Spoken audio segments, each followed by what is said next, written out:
हरिओम। दोस्तों, स्वागत है आपका free study bye Lodhi sir के यूट्यूब चैनल में। दोस्तों, मैं कृपाल लोधी।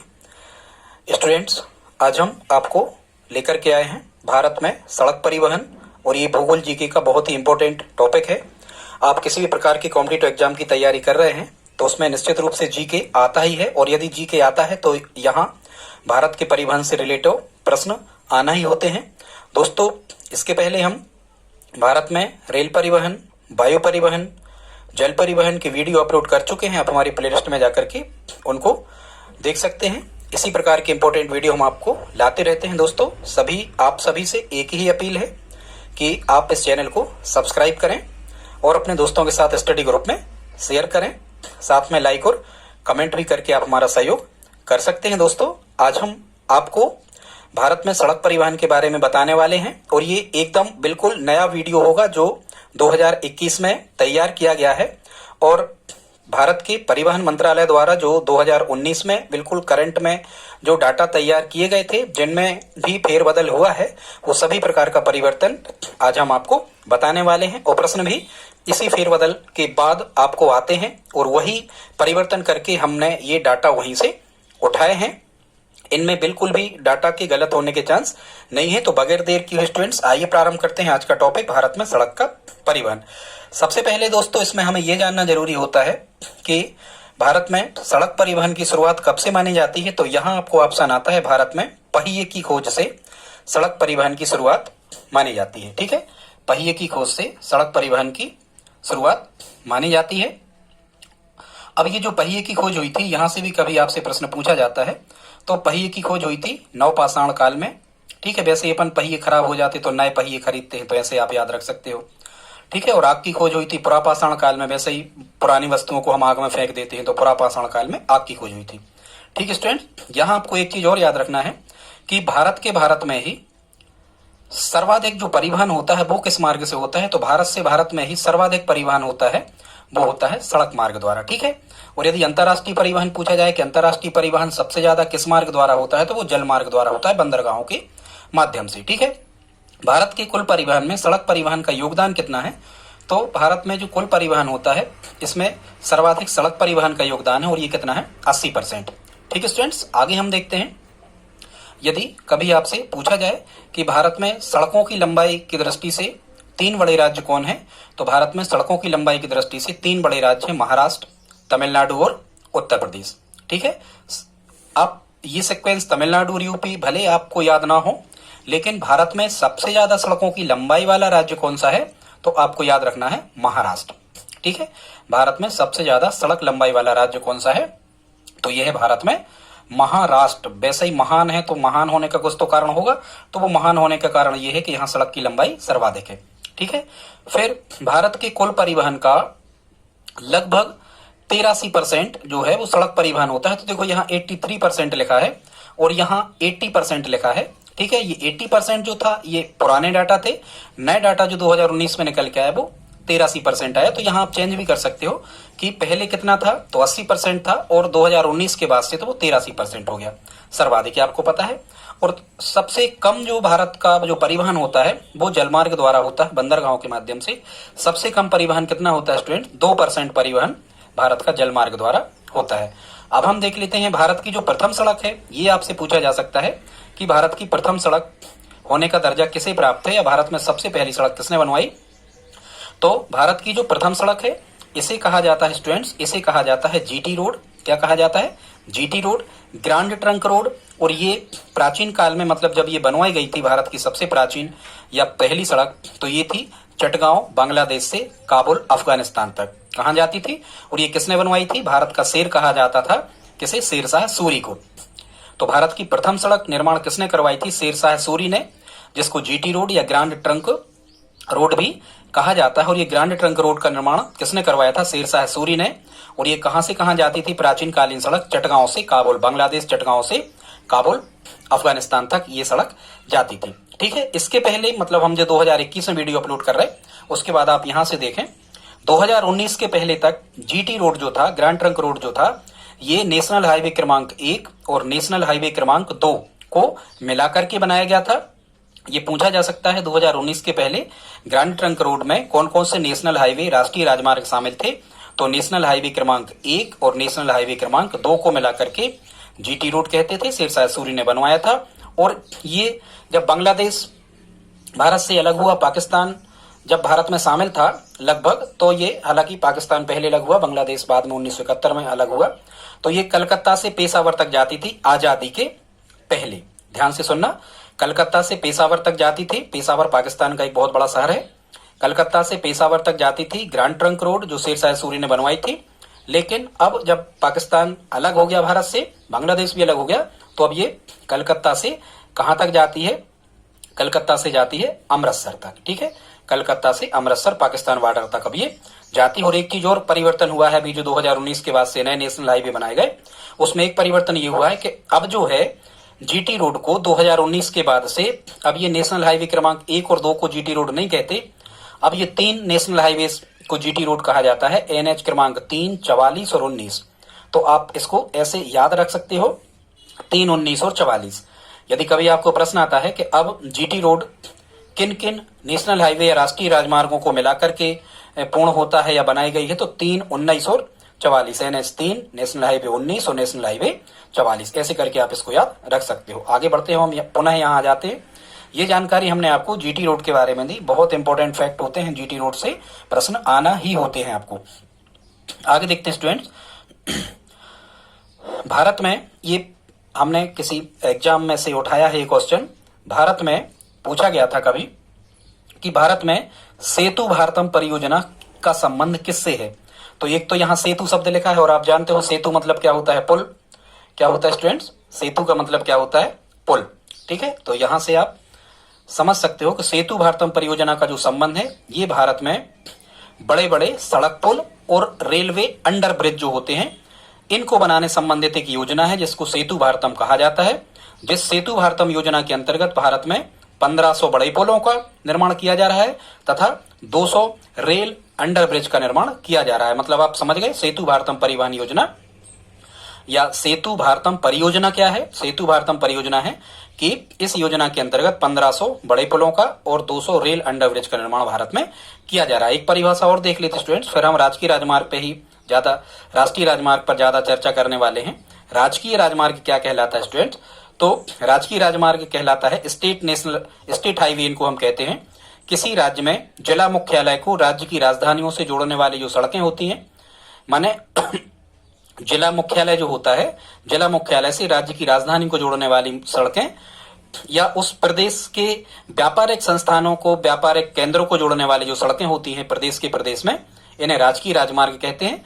और राजकीय राजमार्गों की जो देखरेख होती है ये SPWD द्वारा होती है। ठीक है, राजकीय जो किसी भी प्रदेश का जो लोक निर्माण विभाग होता है राज्य सरकार का, उसके अंतर्गत राजकीय राजमार्गों की देखरेख होती है। ठीक है, फिर कभी आपसे प्रश्न पूछा जाता है कि भारत में ब्रिटिश काल के दौरान सड़कें प्रमुखता से किसने बनवाई? तो यहां हमें याद रखना है स्टूडेंट्स, भारत में सबसे पहले सड़कें अंग्रेजी शासन काल में विस्तृत सड़कें बनाई गई, बड़ी बड़ी सड़कें बनाई गई, और ये किसने बनवाई थी? तो यहां हमें कहना है लॉर्ड डलहौजी। ठीक है, डा से डाक व्यवस्था भी लॉर्ड डलहौजी ने दी, ला से रेल भी डलहौजी की देन है, और सड़कें भारत में प्रमुखता से किसने बनवाई? लॉर्ड डलहौजी की देन है राष्ट्रीय राजमार्ग। ठीक है, एक चीज और याद रखना, राष्ट्रीय राजमार्ग जो होते हैं, इन राष्ट्रीय राजमार्गों को किसी भी राष्ट्र की जीवन रेखा कहा जाता है, क्योंकि किसी भी राष्ट्र का जो आर्थिक विकास है ये सड़कों पर ही निर्भर होता है। सड़कों के द्वारा ही आर्थिक विकास तीव्र गति से होता है। तो याद रखना,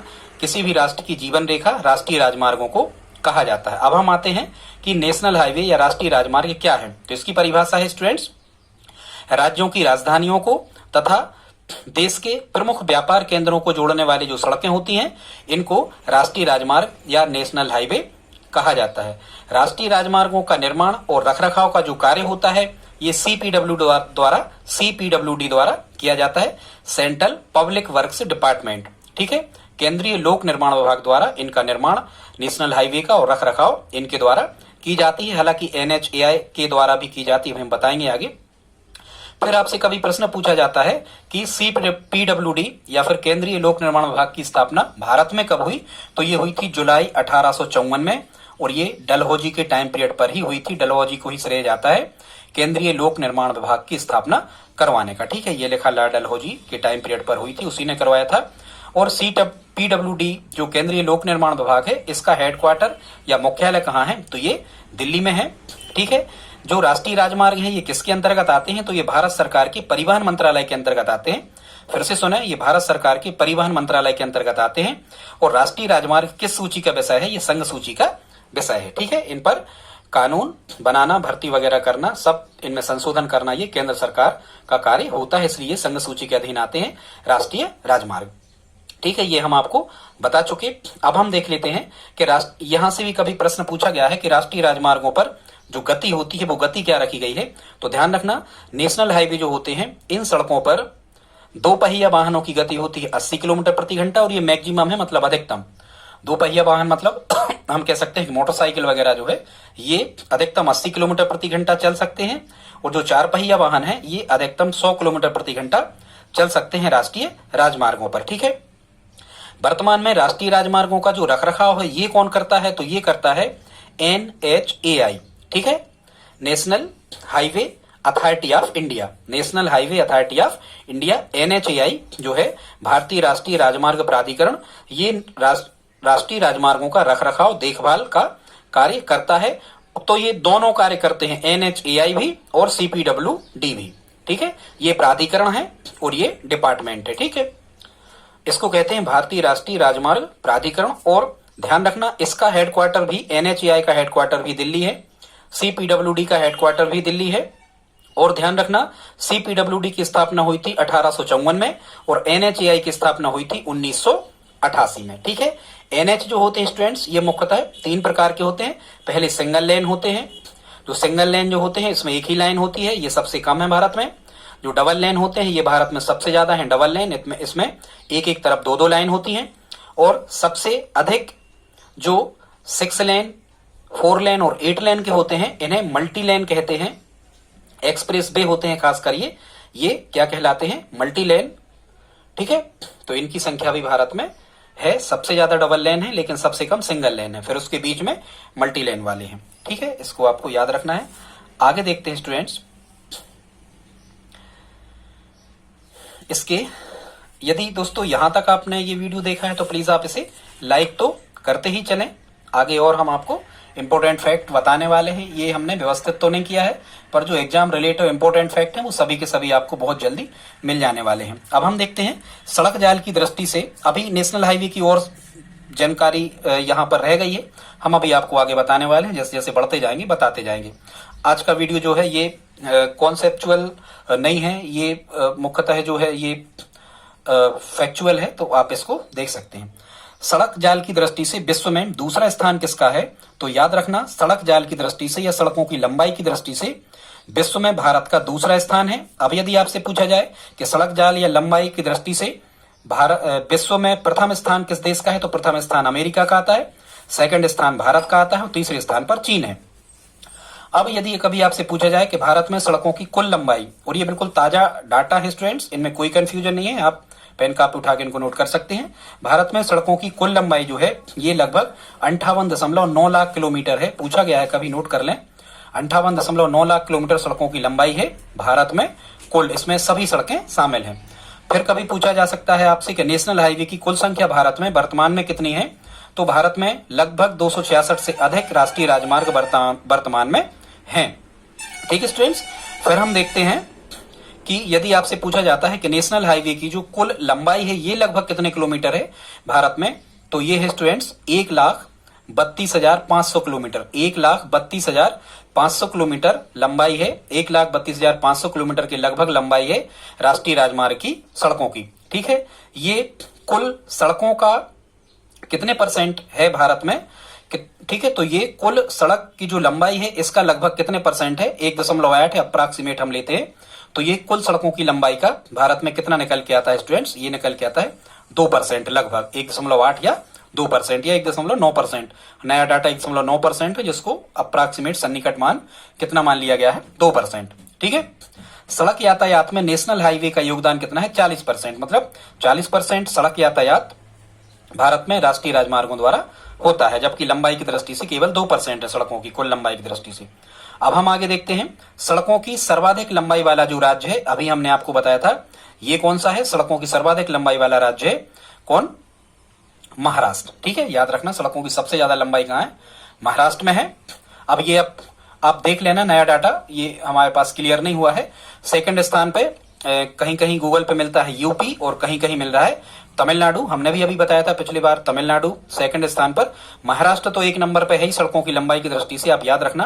पक्की सड़कों की दृष्टि से भी महाराष्ट्र है एक नंबर पे, इसको भी आप याद रखना। लेकिन अब यदि हम वर्तमान 2021 की बात करें तो ये 100% सत्य है कि सर्वाधिक सड़कों की लंबाई महाराष्ट्र के बाद में उत्तर प्रदेश की होने वाली है, उत्तर प्रदेश की हो गई है। ठीक है, पर पुस्तकों में अभी ये नया डाटा नहीं छापा गया है, तमिलनाडु ही लिखा है, तो आपको इससे ऑप्शन से तय कर सकते हो। फिर हम देखते हैं सड़कों का सर्वाधिक घनत्व वाला राज्य। घनत्व मतलब ये होता है, देखो ये लिखा है एक डाटा, भारत में औसत सड़क का घनत्व कितना है, तो ये है 143 किलोमीटर सड़कें हैं प्रति 100 वर्ग किलोमीटर के क्षेत्रफल में। ये कहलाता है सड़क का घनत्व।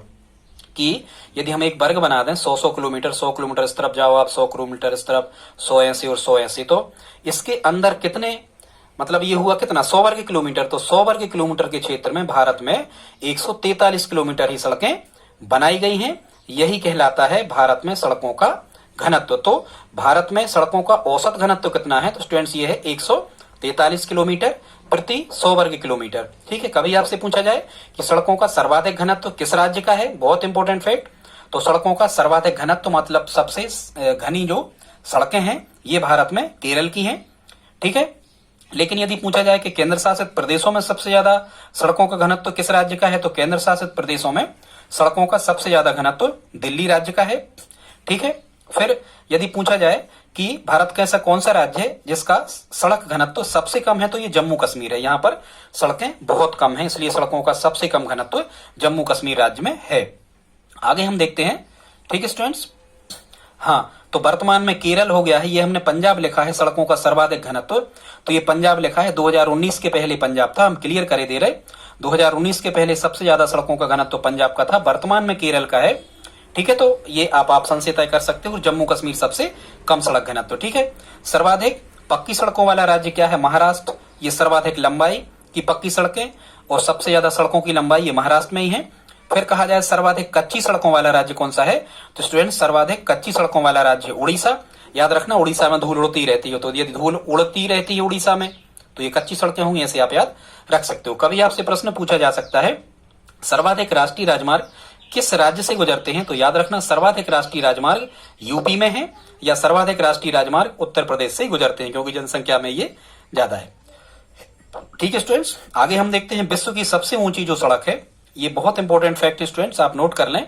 विश्व की सबसे ऊंची सड़क है, इसका नाम है लेह मनाली मार्ग। क्या नाम है, लेह मनाली मार्ग। और ये जो लेह मनाली मार्ग है ये लद्दाख में केला दर्रे से होकर के निकलता है, लद्दाख में केला दर्रे से होकर निकलता है लेह मनाली मार्ग। भारत ये विश्व की सबसे ऊंची सड़क है, भारत की तो होगी यदि विश्व की सबसे ऊंचे स्थान पर स्थित सड़क है।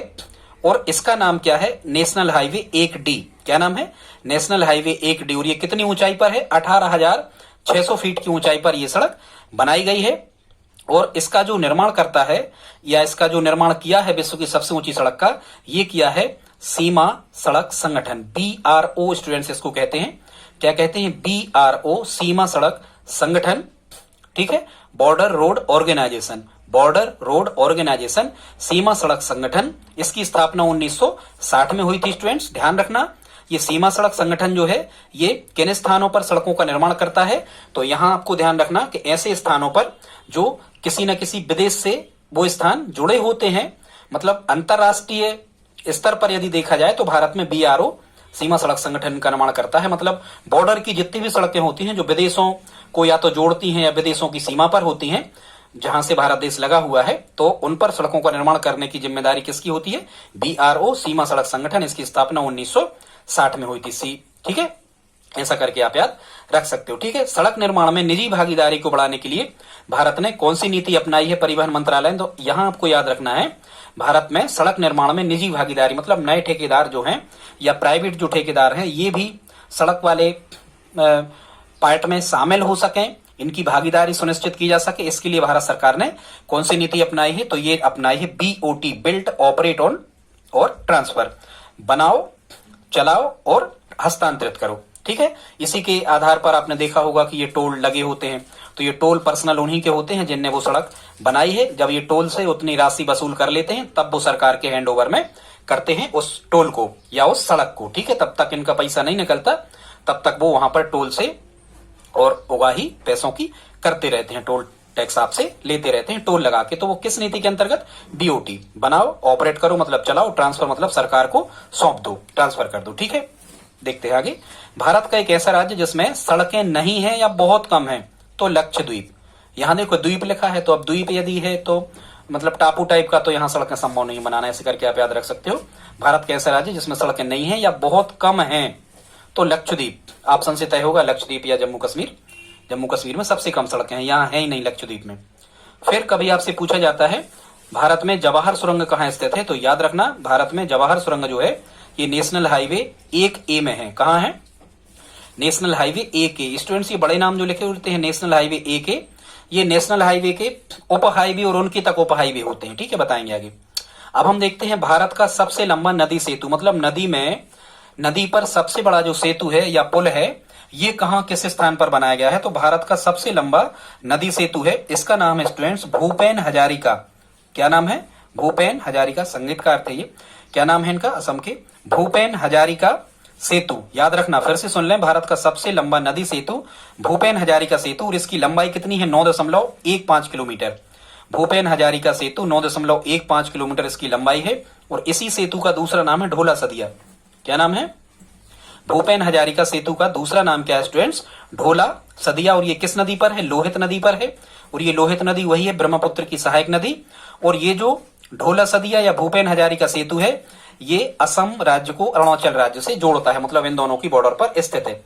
बहुत इंपॉर्टेंट फैक्ट आप नोट कर लें। आगे देखते हैं, अभी भारत के सबसे लंबे नदी सेतु का निर्माण चल रहा है, ये बिहार में चल रहा है, और इसका नाम है कच्ची दरगाह बिदुपुर सेतु।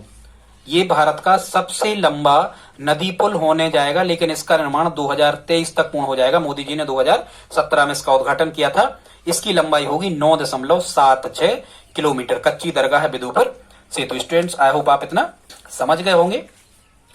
आगे देखते हैं, इसके पहले 2019 के पहले जो सबसे बड़ा नेशनल हाईवे हुआ करता था भारत का, वो NH-44 था। और NH-44 के पहले जो सबसे लंबा राष्ट्रीय राजमार्ग हुआ करता था जब हम पढ़ते थे, तो ये NH नेशनल हाईवे 7 था। तो थोड़ी सी चर्चा इस पर और देख लेते हैं। नेशनल हाईवे जो 7 है, 2339 किलोमीटर इसकी लंबाई है। ये वाराणसी से कन्याकुमारी तक जाता है। कहां से? बनारस उत्तर प्रदेश से कन्याकुमारी तमिलनाडु तक जाता है। और ये कितने राज्यों से गुजरता था? ये गुजरता था 7 राज्यों से। यहां से स्टूडेंट्स प्रश्न पूछे जाते हैं कि जो सबसे लंबा राष्ट्रीय राजमार्ग होता है, ये कितने राज्यों से गुजरता है, कुल कितनी इसकी लंबाई है, और उन राज्यों के नाम। बहुत इंपॉर्टेंट क्वेश्चन होता है स्टूडेंट्स ये। तो ये 7 राज्यों से गुजरता था। कौन सा? National highway 7। ये 7 यहां लिखे तो 7 ही राज्यों से गुजरता था। ठीक है, वाराणसी से कन्याकुमारी जाता था। इसकी ट्रैक है, कभी पूछा जाए तो MP UP का ATM। ठीक है, तो मध्य प्रदेश 1, 2 उत्तर प्रदेश, का से कर्नाटक, A से आंध्र प्रदेश, T से तमिलनाडु, T से तेलंगाना, और M से महाराष्ट्र। ठीक है, तो ये 7 राज्यों से गुजरता था NH-7, लेकिन ये अब भारत का सबसे लंबा राष्ट्रीय राजमार्ग नहीं है। इसके बाद जो भारत का सबसे लंबा राष्ट्रीय राजमार्ग हुआ स्टूडेंट्स, ये हुआ फिर NH-44, नेशनल हाईवे क्रमांक 44। अभी वर्तमान में NH जो 44 है, ये भारत का सबसे बड़ा दूसरा राष्ट्रीय राजमार्ग है। NH-44 भारत का सबसे बड़ा दूसरा राष्ट्रीय राजमार्ग है। ये श्रीनगर से कहां तक जाता है? कन्याकुमारी, मतलब श्रीनगर जम्मू कश्मीर से कन्याकुमारी तमिलनाडु तक जाता है। NH-44 भारत का दूसरा सबसे बड़ा, देखो यहाँ 2-4 लिखे हैं, 4-4 मतलब 2 बार, तो ऐसे याद रखना, दूसरा सबसे लंबा राष्ट्रीय राजमार्ग है NH-44, जो श्रीनगर जम्मू कश्मीर से कन्याकुमारी तक जाता है। और इसकी लंबाई थी लगभग 3745 किलोमीटर। और याद रखना NH-44 कितने राज्यों से गुजरता था? 11 राज्यों से। ठीक है, ये 11 राज्य यदि आपको ट्रैक याद रखना है, तो 7 राज्य यही थे जहां से NH-7 गुजरता था, और 4 राज्य और जुड़ गए। कौन से? PHDG, पंजाब, हरियाणा, दिल्ली और जम्मू कश्मीर, ये और जुड़ गए। बाकी ये MP UP का ATM ये वही है, तो आप इसको लिख लें, याद कर सकते हो। हाँ, अब आते हैं स्टूडेंट्स, यहां से हम सबसे इंपॉर्टेंट फैक्ट पर, और जो यहाँ सबसे इंपॉर्टेंट फैक्ट स्टूडेंट्स वो ये है कि अब हम जैसे 2021 में इस वीडियो को बना रहे हैं, अपलोड कर रहे हैं, तो अब आपको क्या करना है 2021 के बाद से जब भी आपसे कहा जाए कि भारत की सबसे लंबी सड़क क्या है या क्या नाम है, भारत के सबसे लंबे या सबसे बड़े राष्ट्रीय राजमार्ग नेशनल हाईवे का नाम क्या है, तो वर्तमान में भारत का सबसे लंबा नेशनल हाईवे है NH27। कौन सा है? NH27 भारत की सबसे लंबी सड़क है। ठीक स्टूडेंट्स, याद रखना। और ये जो NH27 है स्टूडेंट्स, ये भी कहां कहां से गुजरता है, इसके गुजरने वाले राज्य आप सुन लें। एक MP, दूसरा UP, तीसरा बिहार, चौथा पश्चिम बंगाल, पांचवा असम, छठवां गुजरात और सातवां राजस्थान। इसके लिए आप एक ट्रिक याद रख सकते हो, वो क्या है? MP, UP, बिहार या गाल के सम्मान में गुजरा। तो MP से मध्य प्रदेश, उत्तर प्रदेश, बिहार से बिहार, गाल से पश्चिम बंगाल, सम्मान से असम, गुज से यहाँ गुजरात और रा से राजस्थान। तो याद रखना नेशनल हाईवे क्रमांक जो 27 है, ये लास्ट के ही 7 देख लो यहाँ। तो लास्ट के 7 का मतलब 2 राज्यों से तो गुजरेगा नहीं, सबसे लंबा राष्ट्रीय राजमार्ग होगा। तो ये नेशनल हाईवे जो 27 क्रमांक है, ये 7 राज्यों से गुजरता है, मध्य प्रदेश, उत्तर प्रदेश, बिहार, पश्चिम बंगाल, असम, गुजरात और राजस्थान से। आगे देखते हैं स्टूडेंट्स, भारत का सबसे छोटा नेशनल हाईवे, ये नहीं बदला है। भारत का सबसे छोटा जो राष्ट्रीय राजमार्ग है, इसका नाम है स्टूडेंट्स NH47A। इसको भी आप याद रख लें, NH47A भारत का सबसे छोटा राष्ट्रीय राजमार्ग है। इसकी लंबाई केवल कितनी है? केवल 6 किलोमीटर का है। ये नेशनल हाईवे क्रमांक 47A। ए वैसा ही अल्फाबेट में आप लिखते हो तो ये सबसे पहले ही आता है, मतलब ए की पोजीशन वैल्यू 1 होती, तो ये सबसे छोटा है, इसे आप याद रख सकते हो। NH47A भारत का सबसे छोटा राष्ट्रीय राजमार्ग, इसकी लंबाई है केवल 6 किलोमीटर। ये कहाँ है? तो ये है केरल में। और केरल की किस झील में है? तो केरल की वेम्बनाड झील में। ये वेलिंगटन द्वीप पर है, वहां एक द्वीप निकला है जिसका नाम है वेलिंगटन। केरल की वेम्बनाड झील में वेलिंगटन द्वीप पर है। और ये कहां से कहां जुड़ता है? ये एर्नाकुलम जो है, एर्नाकुलम बंदरगाह है, एर्नाकुलम को ये कोचीन बंदरगाह से जोड़ता है। ठीक है, 6 किलोमीटर का रोड है। एर्नाकुलम एक स्थान का नाम है। एर्नाकुलम से कहां जोड़ता है? कोची या कोचीन बंदरगाह को जोड़ता है। कौन? NH6। ठीक है स्टूडेंट्स, अब हम देख लेते हैं। अब यहां से आपसे प्रश्न पूछे जा सकते हैं लगभग 2 सड़कों के बारे में। नेशनल हाईवे क्रमांक जो 1 है, बाकी हमें नहीं पढ़ना है। नेशनल हाईवे जो सबसे लंबी सड़क है, इसी के बारे में आपसे प्रश्न पूछे जाते हैं निश्चित रूप से, उसके बारे में हम आपको बता चुके। नेशनल हाईवे क्रमांक 1 स्टूडेंट्स, ये बारामूला जम्मू कश्मीर से है और कहां तक है? लेह लद्दाख तक जाता है। नेशनल हाईवे क्रमांक 1 जो है, ये कहां से? बारामूला से लेह तक जाता है। नेशनल हाईवे क्रमांक जो 2 है, ये डिब्रूगढ़ असम से ये तुंगपंग मिजोरम तक जाता है। ये करंट के डाटा है, पुराना आप भूल जाना। जो दिल्ली, बंबई, चेन्नई वाले थे, ये कलकत्ता वाले भूल जाना। नेशनल हाईवे क्रमांक 1 बारामूला से लेह, नेशनल हाईवे क्रमांक 2 डिब्रूगढ़ असम से तुंगपंग मिजोरम राज्य में ये जुड़ता है। और नेशनल हाईवे क्रमांक 3 अटारी जो पंजाब में बॉर्डर है, अटारी बॉर्डर से कहां तक? लेह तक को जोड़ता है। ठीक है स्टूडेंट्स, इनको आप याद कर लें कोई ट्रिक लगा करके। ठीक है, वैसा ही मूला लिखा है और मूली का सिंबल आपने देखा होगा, मूली खाने वाली मूली आपने देखी होगी, वो बन जैसी लगती है। ऐसे करके आप याद कर सकते हो। कोई कह रहा भाई एक मूली लेते आना, तो लेह बन गया इससे। ठीक है, जो भाई यहाँ लिखा है क्या है? डिब्रूगढ़, डिब्रू मतलब डर रहे हैं, तो डरते कौन है? वो डरते हैं जो 2 नंबर के काम करते। ठीक है, और जो 2 नंबर के काम करते वही फिर वो पंगु वगैरह हो जाते हैं, कहीं गोली वोली लग जाती तो ऐसे। नेशनल हाईवे क्रमांक 2 डिब्रूगढ़ से तुंगपंग। ठीक है, नेशनल हाईवे क्रमांक 3 यहाँ कितना है? देखो अटारी में कितने शब्द हैं? 1 2 3 वर्ण हैं। तो नेशनल हाईवे क्रमांक 3 अटारी से कहां तक जाता है? लेह तक। किसी ने अटारी ले ली है 3 लाख की, ऐसे करके याद रख लेना। ठीक है स्टूडेंट्स, आई होप आप समझ पा रहे होंगे। जितना समझ में आया तो प्लीज आप लाइक कर दें, कमेंट में भी आप कुछ लिखें। अब हम देखते हैं देश की सबसे लंबी सड़क सुरंग, वो पुल था भूपेन हजारी का। अब हम देखते हैं देश की सबसे लंबी जो सड़क सुरंग है स्टूडेंट्स, इसका पुराना नाम था चेनानी नासरी सुरंग। क्या नाम था? चेनानी नासरी सुरंग। और ये कहां थी? जम्मू कश्मीर में थी। लेकिन याद रखना, देश की सबसे लंबी सड़क सुरंग चेनानी नासरी सुरंग का नाम वर्तमान में बदल करके क्या कर दिया गया है? श्यामा प्रसाद मुखर्जी। क्या कर दिया गया है? चेनानी नासरी सुरंग का वर्तमान नाम बदल के कर दिया गया है श्यामा प्रसाद मुखर्जी, ये कहाँ है? श्यामा प्रसाद मुखर्जी सुरंग, ये जम्मू कश्मीर राज्य में है। किस नेशनल हाईवे पर है? तो नेशनल हाईवे क्रमांक 44 पर है। ये दूसरा सबसे बड़ा जो है राष्ट्रीय राजमार्ग, और इसकी लंबाई है सुरंग की 9.28 किलोमीटर। बहुत इंपॉर्टेंट फैक्ट, नोट कर लें आप स्टूडेंट्स। आगे देखते हैं। बस आप अधिकतम 5 मिनट और यदि हमारे साथ रहते हैं तो हमें लगता है कि यहाँ रेल परिवहन में इतना अच्छा डाटा आपको कहीं नहीं मिलेगा। यहाँ से हर एक प्रश्न को आप बड़ी आसानी से हल कर पा रहे होंगे। तो देखते हैं। कभी ये भी पूछा गया स्टूडेंट्स कि जो लाहौर बस सेवा चलवाई गई थी अटल जी के टाइम पीरियड पर, जो लाहौर बस सेवा है इसका क्या नाम था? लाहौर से दिल्ली चलती थी, पाकिस्तान से दिल्ली, इसका नाम था सदाए सरहद। पूछा गया है कभी एग्जाम में, वहीं से ये हमने क्वेश्चन या फैक्ट उठाया है। याद रखें आप, लाहौर दिल्ली बस सेवा का नाम था सदाए सरहद। सरहद मतलब सीमा, तो सीमा पर ज्यादा समस्या पाकिस्तान के साथ, तो ये लाहौर तक चलती थी। ठीक है, याद रखना। आगे देखते हैं। अब हम आगे देखते हैं, इसके बारे में समझते हैं स्टूडेंट्स। किसके बारे में? स्वर्णम चतुर्भुज योजना के बारे में। ठीक है, तो ये स्वर्णम चतुर्भुज योजना जो है ये भारत की सबसे बड़ी सड़क परियोजना है। ध्यान से सुनना, यहां से प्रश्न आना ही आना होते हैं सड़क परिवहन में, स्वर्णम चतुर्भुज योजना से। ठीक है, तो सबसे पहले आप समझो जो स्वर्णम चतुर्भुज परियोजना है ये एक इस प्रकार की परियोजना है जिसमें भारत के 4 सबसे बड़े जनसंख्या वाले शहरों को, जो पूर्व पश्चिम उत्तर दक्षिण में हैं, इनको जोड़ दिया गया है।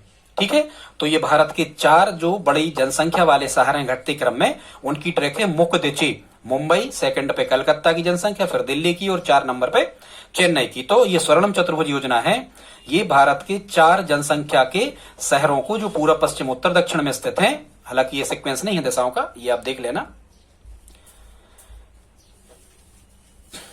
ठीक, तो मुख्य मुंबई, कलकत्ता, दिल्ली, चेन्नई को जोड़ने वाली एक सड़क परियोजना है जिसको स्वर्णम चतुर्भुज परियोजना कहते हैं। ये भारत की सबसे बड़ी सड़क परियोजना है जो NHAI की देखरेख में चलाई जा रही है।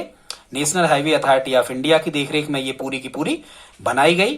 ठीक है, इसकी स्वर्णम चतुर्भुज योजना की जो कुल लंबाई थी ये 4846 किलोमीटर थी, और इसका उद्घाटन अटल जी के टाइम पीरियड पर हुआ था 1999 में, लेकिन ये सड़कें बनना प्रारंभ हुई 2001 से। ठीक है, ये क्या क्या होते हैं ये? तो ये 4 लेन भी होते हैं और 6 लेन भी होते हैं। अभी 4 लेन बनाए रहे, आगे जाके ये 6 लेन और आगे जाके 8 लेन बनाए जाएंगे। स्वर्णम चतुर्भुज योजना के अंतर्गत जो सड़कें बन रही हैं, 4 लेन बनाई गई, फिर 6 लेन, उनको 8 लेन किया जाएगा। स्वर्णम चतुर्भुज योजना जो है ये भारत के कितने राज्यों में चलाई गई, या कितने राज्यों की सड़कें इसमें शामिल हैं? स्वर्णम चतुर्भुज योजना के अंतर्गत 13 राज्यों की सड़कें इसमें शामिल है। ये स्टूडेंट बहुत इंपॉर्टेंट फैक्ट है, एग्जाम में पूछे गए हैं। ठीक है स्टूडेंट्स, और ये जो स्वर्णम चतुर्भुज योजना के जो गलियारे हैं, खैर अभी हम इतना और देख लो। अभी वर्तमान में ये 4 लेन बनाई गई हैं। यहाँ जो 25 मीटर स्टूडेंट्स लिखा हुआ है, ये पूरी सड़क की चौड़ाई लिखी हुई है 25 मीटर, लेकिन जो डामरीकृत किया जाता है, मतलब डामल जो बनाया जाता है अभी वर्तमान में पहले चरण में जो 4 लेन बनाए गए उनमें डामरीकरण किया जाता है 17.5 मीटर पर, और जो डिवाइडर की चौड़ाई होती है ये होती है 2.5 मीटर। बहुत इंपॉर्टेंट फैक्ट, किसी एग्जाम में पूछे गए, वहीं से लिखे हमने पेपर में से। ठीक है, याद रखें आप। और यहाँ ये लिखा है कि ये स्वर्णम चतुर्भुज योजना के अंतर्गत जो पूर्व पश्चिम और उत्तर दक्षिण गलियारा है ये कहाँ काटता है? तो ये काटता है कहाँ? झांसी में।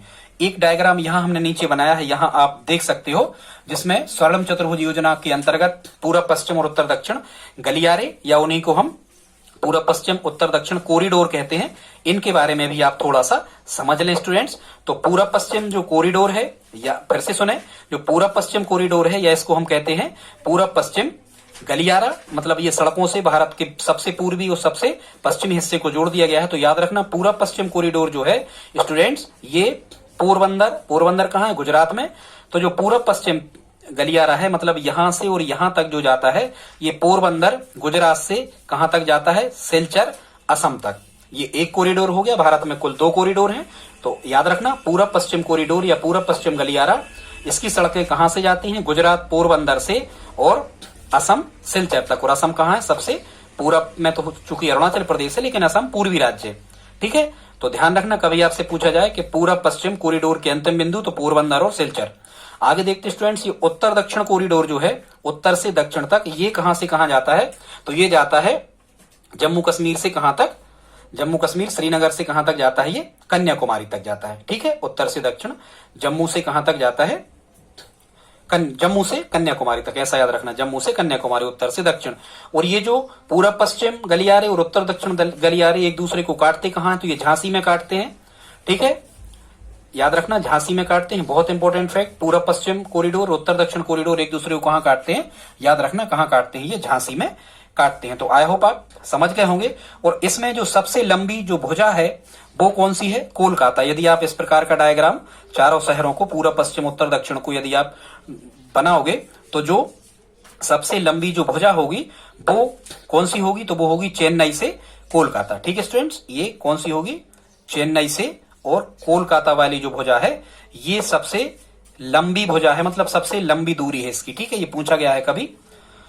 और ये जो स्वर्णम चतुर्भुज योजना के अंतर्गत जो सड़कें बनाई जा रही थी उनका 2012 में निर्माण कार्य पूर्ण करने का लक्ष्य रखा गया था। फिर हम देखते हैं भारत में सड़कों के वर्गीकरण का आधार कौन सी योजना रही, ये भी कभी एग्जाम में पूछा गया है। हालांकि ये भारत में सड़कों के वर्गीकरण के आधार की जो योजना थी ये नागपुर योजना थी, नागपुर में बैठ करके बनाई गई थी 1943 में। हालांकि ये असफल रही। इसी में स्टूडेंट्स जो सड़कें थी, इन सड़कों को 4 भागों में बांटा गया था। कभी आपसे पूछा जाए कि भारत की सड़कों को मुख्यतः कितने भागों में बांटा गया है वर्गीकरण, तो 4 प्रकार की सड़कें भारत में कुल होती हैं। पहली होती है कौन सी, नेशनल हाईवे। एक चीज और आप याद रखना, यहां से हम आपको बता रहे हैं, हालांकि ये नागपुर योजना असफल हो गई थी।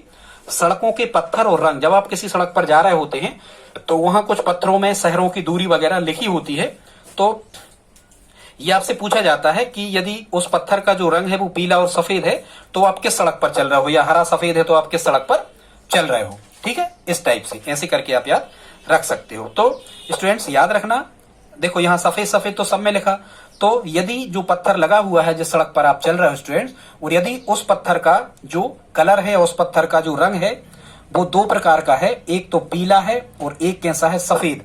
इसका मतलब आप नेशनल हाईवे, राष्ट्रीय राजमार्गों पर आप चल रहे हो, राष्ट्रीय राजमार्ग है वो कोई ना कोई, ठीक है, दूरी वगैरह लिखी होती है उनमें इतने किलोमीटर, तो ये एनएचएआई इनकी देखरेख करता है। ठीक है, तो याद रखना पीला और सफेद। ठीक है, ऐसे आप याद रख सकते हो। मोदी जी पीले वस्त्र धारण करते हैं कभी कभी, तो मोदी जी मतलब केंद्र सरकार, मतलब नेशनल हाईवे। फिर यहाँ दूसरा है हरा, यदि उस आप सड़क पर चल रहे हो और वहां पर हरा और सफेद रंग यदि उस कलर किया गया है उस पत्थर पर, तो इसका मतलब होगा ये राजकीय राजमार्ग हैं। और राजकीय राजमार्गों की देखरेख कौन करता है, एसपीडब्ल्यूडी, स्टेट पब्लिक वर्क्स डिपार्टमेंट, राज्य लोक निर्माण विभाग। किसकी देखरेख करता है, राजकीय राजमार्गों की। हमें हमने बताया था राजकीय राजमार्ग क्या कहलाते, हरा और सफेद। वैसे ही राज्य के मुख्य क्या होते हैं, मुख्यमंत्री होते हैं, और मुख्यमंत्री क्या चाहते हैं, मुख्यमंत्री अपने राज्य को हरा भरा देखना चाहते हैं। ठीक है, ऐसे करके आप याद रख सकते हो। ठीक है, सफेद है। और फिर स्टूडेंट्स जो कालाबाजारी का काम होता है सबसे ज्यादा ये कहाँ होता है, या तो जला प्लेस पे होता है या शहरी क्षेत्रों में होता है। तो यदि किसी पत्थर पर काला और सफेद यदि कलर किसी पत्थर पर पेंटेड किया गया है, तो इसका मतलब ये जो सड़कें हैं ये जिला और शहरी सड़कें हैं, और म्यूनिसिपैलिटी जो होती है वहां का स्थानीय प्रशासन जो होता है ये इन सड़कों की देखरेख करता है। अब हमें ध्यान रखना है, आपने देखा होगा कई गांव में यदि आप कहीं गए होंगे तो वहां लोहे की तख्तियां लगी होती हैं, उन तख्तियों पर बाजू में उन तख्तियों पर एक तीर का निशान लगा होता है और उस पर काला और लाल रंग पोता होता है, पेंटेड किया होता है उसमें काला और लाल रंग। तो ये प्रधानमंत्री ग्रामीण सड़क योजना द्वारा बनाई गई सड़कें होती है, प्रधानमंत्री ग्राम सड़क योजना द्वारा बनाई गई, पीएमजीएसवाई उसी को कहते हैं, इसके द्वारा बनाई गई सड़कें होती हैं। ये पीएमजीएसवाई भारत में 2000 से लागू की गई है, 2000 से योजना भारत में प्रारंभ है। ठीक है स्टूडेंट्स, और ये जो पीएमजीएसवाई सड़कें हैं, प्रधानमंत्री ग्राम सड़क योजना, इनका मुख्य उद्देश्य है गांव की सड़कों को 12मासी सड़कों से जोड़ना।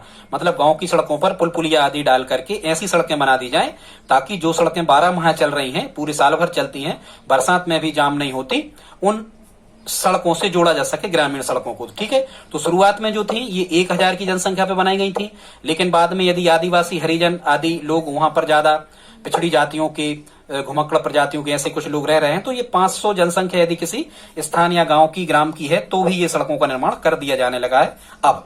ठीक है, आगे देखते हैं स्टूडेंट्स, थोड़ी सी जानकारी एक्सप्रेस वे के बारे में भी हम आपको देना चाहते हैं ताकि ये वीडियो आपका बिल्कुल कंप्लीट हो जाए। तो वर्तमान में सबसे पहले तो ये समझो कि एक्सप्रेस वे क्या कहलाती हैं।